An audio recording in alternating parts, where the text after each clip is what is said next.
On a rainy night, a wounded billionaire meets a nurse in the emergency room. In just 48 hours, through glances, secrets, and impulsive choices, fate brings their opposite worlds together, and she ends up owning half of his empire. But not everything will be that simple. The city seemed trapped in an endless downpour.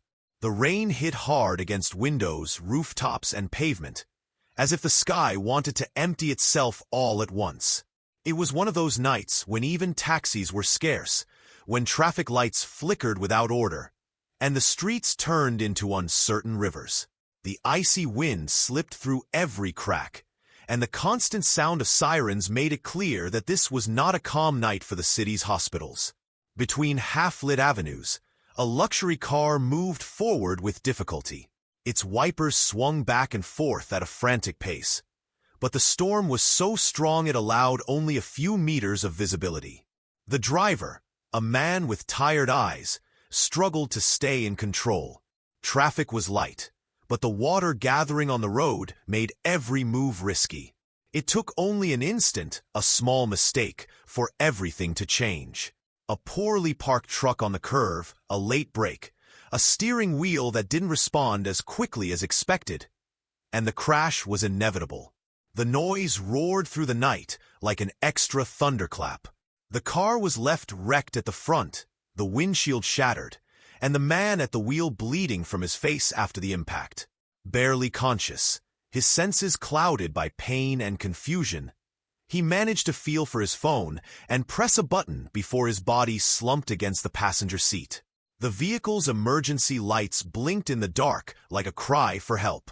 It wasn't long before an ambulance arrived, alerted by a passerby who had seen the accident from a distance. The paramedics moved quickly. They carefully pulled the man from the car, fitted a neck brace on him, and lifted him onto a stretcher. His soaked, torn suit barely managed to hide that he was no ordinary man. Even in that state, the tailored cut, the expensive watch, and the air of authority he carried spoke of someone used to another world. One far from those who now rescued him in the pouring rain. The ambulance sped off with sirens wailing, cutting through flooded streets and red lights until reaching the city's main hospital. Inside the emergency ward, the night was equally chaotic. Crowded halls filled with patients, doctors running in every direction, nurses carrying trays of medicine and stacks of papers. The storm had multiplied accidents, and every stretcher that entered seemed to join an endless list. When the ambulance doors opened, the wounded man was received by a medical team. Among them stood out a young nurse who, despite the tiredness clear on her face, stayed composed. She had been on duty for many hours, but she would not allow herself a pause. Her movements were steady, precise, and her eyes carried a calmness that contrasted with the chaos around her. She didn't know who he was. She didn't recognize his last name, nor the business magazine covers where he had appeared more than once. For her, he was simply another patient who needed urgent care. With gloves on and a firm voice, she began giving instructions to the staff. Prepare the room, check vital signs, stop the bleeding on his forehead. He opened his eyes for just a few seconds, long enough to see the woman's face as she worked on him. Their eyes met in the middle of the noise, and although everything around them seemed to collapse, for an instant time stood still. The pain didn't fade, but something in that look pierced through the fog of his mind. She focused on her work, didn't notice right away the intensity with which he stared at her. She was used to patience in shock, to eyes searching for an anchor in the middle of suffering. Still, in his gaze there was something different, a mix of vulnerability and strength that made her pause for a second before moving on. The patient was taken to an observation room. The rain kept striking against the windows, a reminder that outside the world hadn't stopped. But inside, in that small corner of the hospital, a story had begun that would change the course of 2 lives forever. The hospital returned to its usual noise after the wounded man was stabilized. The nurse continued her shift, checking on other patients, without giving much thought to the man who had arrived almost unconscious. For her, He was just another case on an overcrowded night. But in the observation room, that patient was not just any man. His name, already recorded in the hospital system, carried one of the most powerful last names in the city. He owned towers that reached the sky, companies that shaped the local economy, and investments that moved like invisible strings behind every major political or financial decision. Many saw him as untouchable. His face had appeared on magazine covers, in interviews where he was painted as a visionary, a self-made man, relentless and charismatic. At first glance, it looked like he had everything. But behind those shiny facades was a silent life, marked by a loneliness that no luxury could erase. From a young age, he had learned that people rarely came close to him for who he really was. Smiles were polite, but never genuine. Handshakes came with disguised proposals. Social outings were always stained by ambition. As a teenager, he had seen friendships dissolve the moment others realized the weight of his last name. And as the years passed, he became convinced that no one could look at him without expecting something in return. The hallways of his life were as cold as the offices he ran. The flawless marble in his residences, the luxury cars, the dinners in private restaurants. Everything was a perfectly staged setting, but without human warmth. He could gather dozens of people with a single call, but none of them would come out of simple affection. His heart had become a fortress with thick walls, where affection was an unfamiliar intruder. On that hospital bed, surrounded by the steady beeping of machines and the sharp smell of disinfectant, he felt vulnerable like almost never before. He was not the untouchable magnate, not the businessman surrounded by advisors. He was only a wounded man, bleeding, trusting his life to hands that asked nothing from him but to hold on. The feeling unsettled him, yet also gave him relief.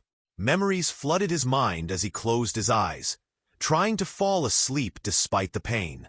He remembered parties where everyone laughed except him. Business dinners where conversations were calculations dressed up as courtesy. Moments when the silence of his penthouse weighed more than any endless meeting. And now, in contrast, that nurse had looked at him in a different way. Not with fake admiration, not with hidden interest, but with the focused care of someone who saw a human being above all else. It was ironic. He had spent fortunes surrounding himself with people, building an empire, and yet it only took an instant in the rain and a glance in a hospital to remind him how alone he was. That thought struck him harder than the crash itself. When a doctor entered to check his vitals, the magnate barely listened to the questions. He answered with short words, trying to hide the discomfort of showing weakness. He was not used to being seen like this. He had always been the man who inspired respect with his presence, the one who never showed fatigue. Now, with a bandage on his forehead and his arm immobilized, he felt exposed. Yet, in the middle of that discomfort, a spark appeared. Curiosity about the nurse who had received him without the slightest sign of recognition. In her voice, there was no reverence, none of the eagerness to please he found everywhere else. No forced gestures of sympathy. She simply did her job, treating him like any other patient. That indifference, instead of offending him, intrigued him. In his mind, he began to wonder who she was. How could she move through the hospital pressure with such steadiness? What was hidden in those eyes that had pierced him for a second? She was a mystery, one that clashed with the predictability of the faces he usually met in his daily life. The storm outside still raged, and in a way, it reflected the storm inside him, one that had followed him for years. The struggle between his public power and his private emptiness. There, in that hospital bed, with the sound of rain against the windows, it became clearer than ever that although he owned almost everything, he still lacked the one thing he truly longed for, a real connection. And perhaps, without him knowing it yet, that connection was closer than he could ever imagine. While the magnate tried to fall asleep in the observation room, the nurse who had received him kept going with her routine without stopping. For her, That night was like so many others. An endless marathon of stretchers, charts, and emergencies. She didn't have time to think about every patient who passed through her hands. She had to focus on acting quickly and precisely.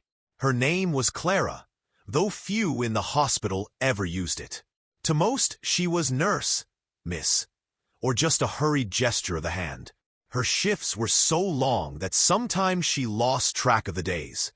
She lived between uniforms that barely had time to dry after washing, and shoes worn out from walking the hallways. Yet behind that exhausting routine was a woman with simple, almost modest dreams, which she kept as a quiet treasure. Clara didn't wish for luxury. She didn't long for mansions or jewels.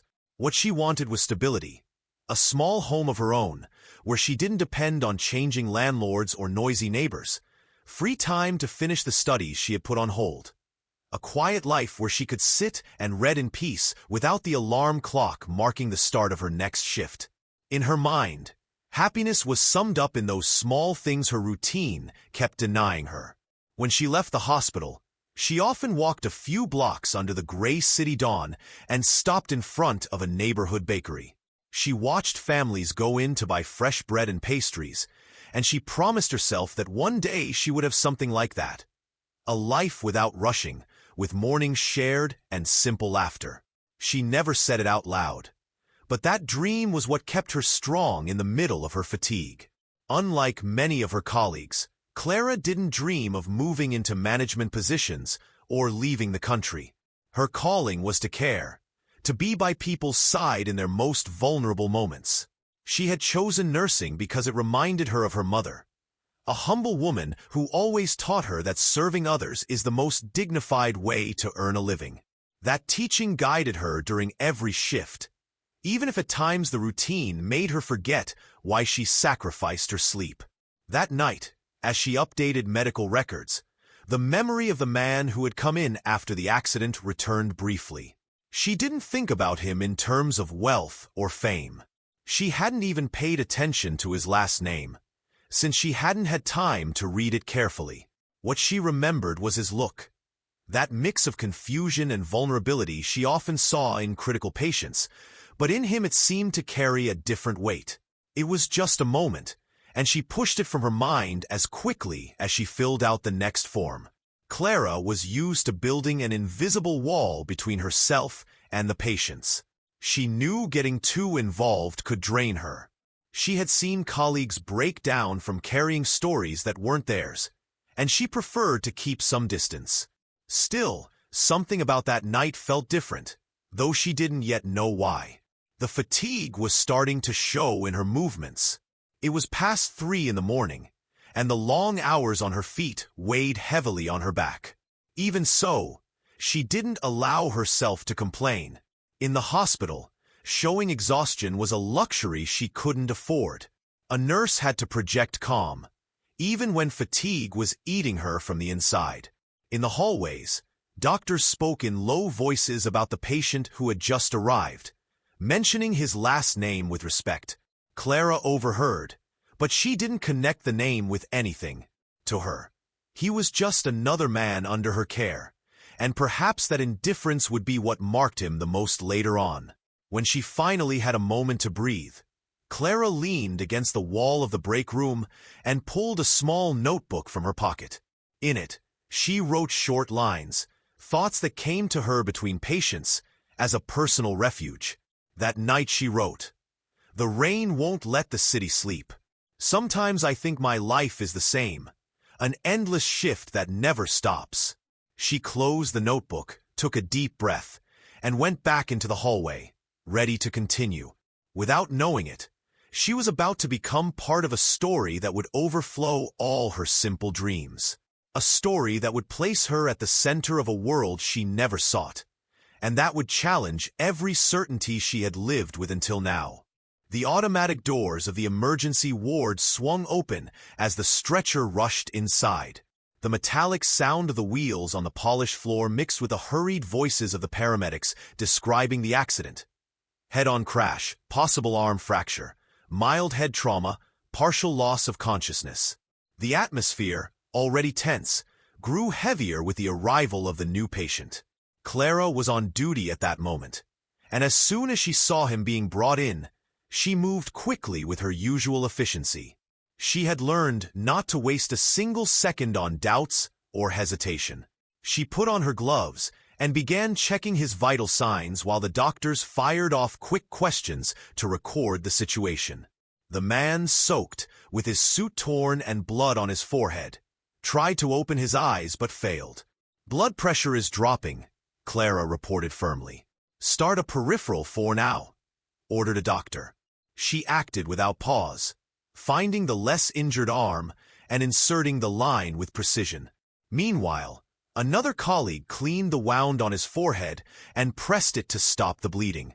Clara, fully focused, barely noticed the patient's face. To her, he was just another man in need of urgent care on a chaotic night. But then, for a brief instant, he opened his eyes and fixed them on her. Clara felt the weight of that look. Intense, even though he was drifting at the edge of consciousness. For a moment, she stayed still, holding his hand while checking his pulse. His dilated pupils reflected not only pain but also a deep confusion, as if he didn't understand how he had ended up there. "You're safe. You're in good hands," Clara said softly, almost in a whisper, as she adjusted the four. It wasn't the first time she had spoken those words. They were part of her routine, a phrase she had repeated countless times to frighten patients.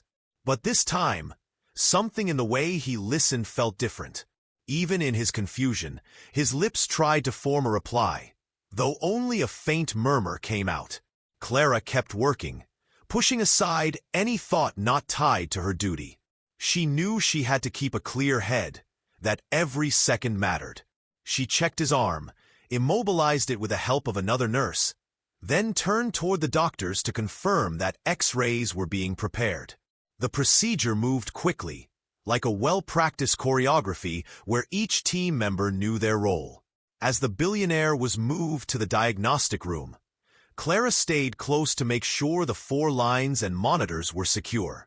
The man, still weak, kept his eyes fixed on her. It wasn't a look of recognition. He didn't know who she was, nor was it a look of conscious gratitude. He was far too dazed for that.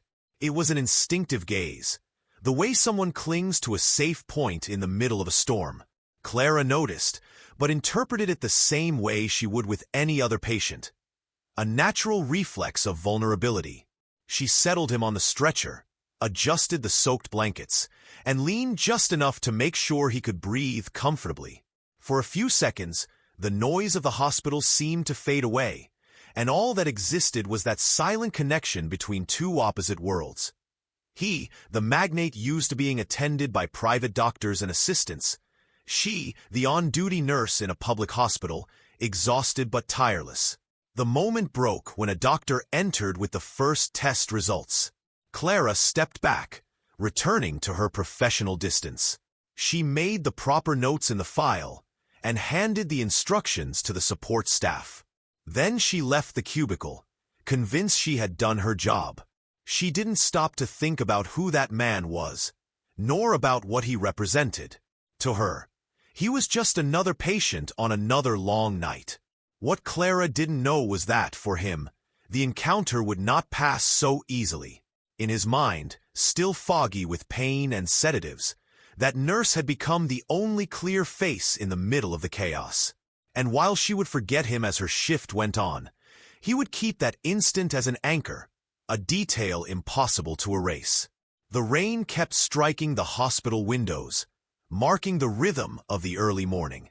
Outside, the city roared beneath the storm. Inside, an invisible thread had begun to weave itself in silence, tying together two strangers who did not yet understand how much their lives were about to change. The hospital never rested. Every minute brought a new emergency. Traffic accidents, slips on the wet ground, health crises worsened by the storm. The hallways were full of people waiting, doctors rushing back and forth, and anxious families searching for news. The sounds of monitors, telephones, and raised voices blended into a chaotic symphony that seemed endless. In the middle of that whirlwind, Clara returned to the room where the accident patient had been left. Her shift still had hours to go, and she knew she needed to make sure everything was in order before moving on to other cases. She opened the door naturally, holding a folder of records, and found the man half awake, struggling to keep his eyes open. She entered without ceremony, checking the indicators on the machine beside the bed. The white fluorescent light fell on him, highlighting the bandages on his forehead and the immobilized arm. Clara, used to scenes like this, leaned in to adjust the 4-line. That's when she noticed him staring straight at her. It wasn't a brief or casual glance. It was steady, filled with something that challenged the situation. Despite the exhaustion in his eyelids, his eyes stayed fixed on hers. Clara, caught off guard, froze for a few seconds with her hand still on the 4-tube. The hospital noise faded away, as if someone had turned down the volume on everything around them. Time, for a moment, stopped obeying the clock. There were no sirens, no urgent voices of doctors, no pounding rain against the windows. There were only the two of them. He, injured and vulnerable.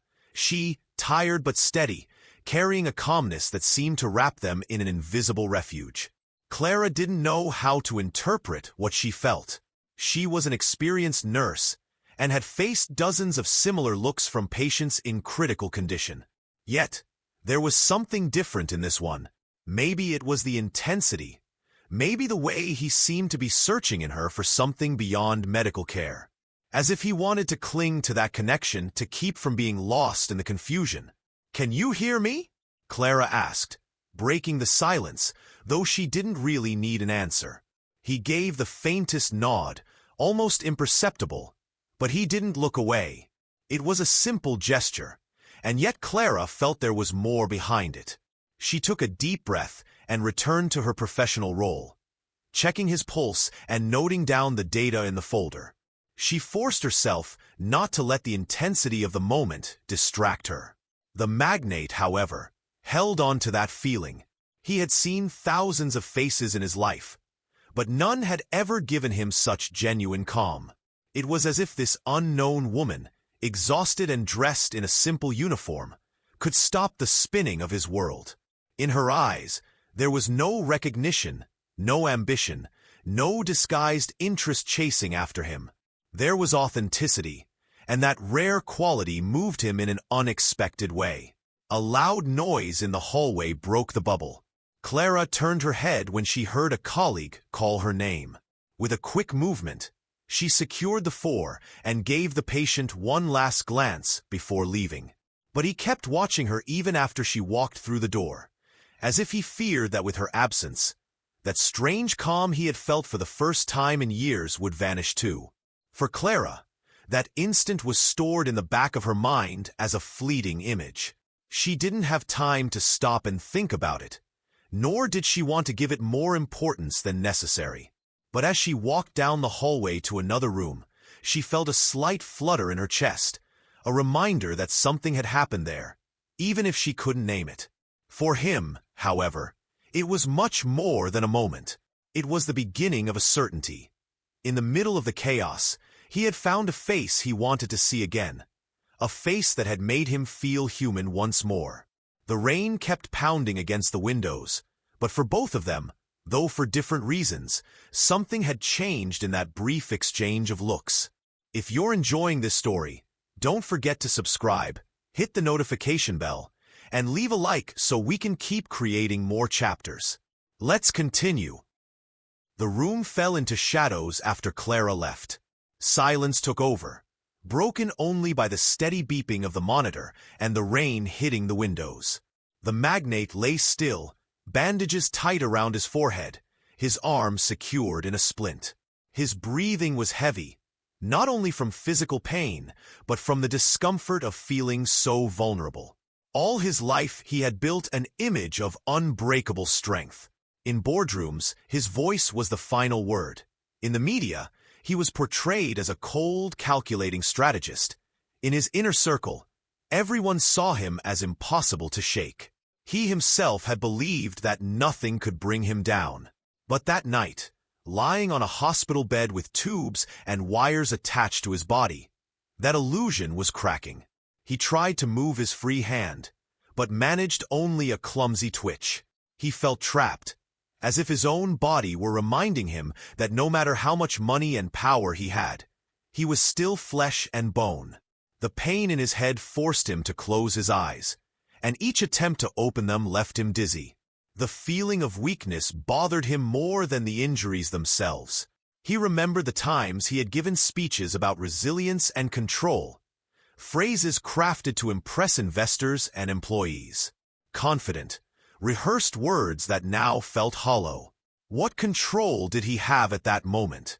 None. He depended on strangers in white coats, on a nurse who didn't even know him and who, without meaning to, had seen him at his weakest. That thought struck him hard. He had always guarded his image, down to the smallest detail. But Clara had seen him bleeding, confused, muttering nonsense.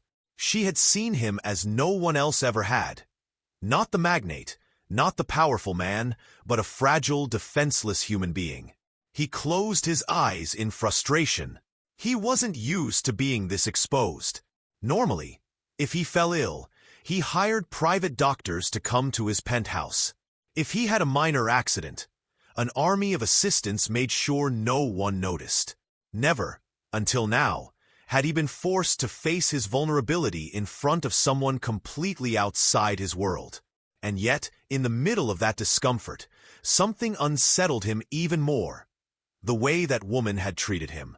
Clara showed no interest in his last name or his status.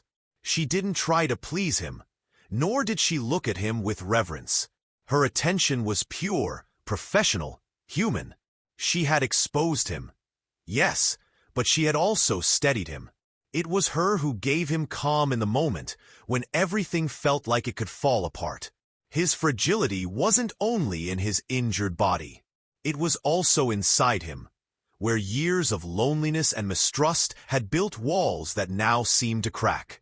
Lying there, he recalled Clara's expression when she whispered that he was in good hands.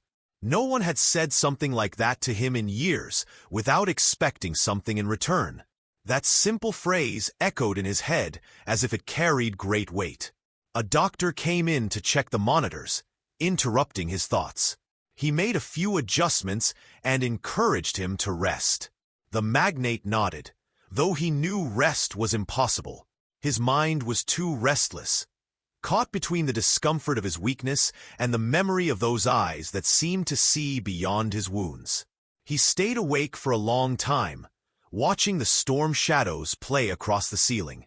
For the first time in years, he wasn't thinking about meetings, contracts, or millions. He was thinking of himself as an ordinary man, hurt, dependent on others. The idea pained him, but at the same time it made him feel strangely human. And there, in that raw fragility, an uncomfortable truth began to take shape. Maybe he wasn't as indestructible as he had always believed. Maybe the image he had fought so hard to protect was only a mask. And although that realization disturbed him, there was also something in it that gave him a breath of relief. The possibility that behind the mask, there was still space left to feel alive.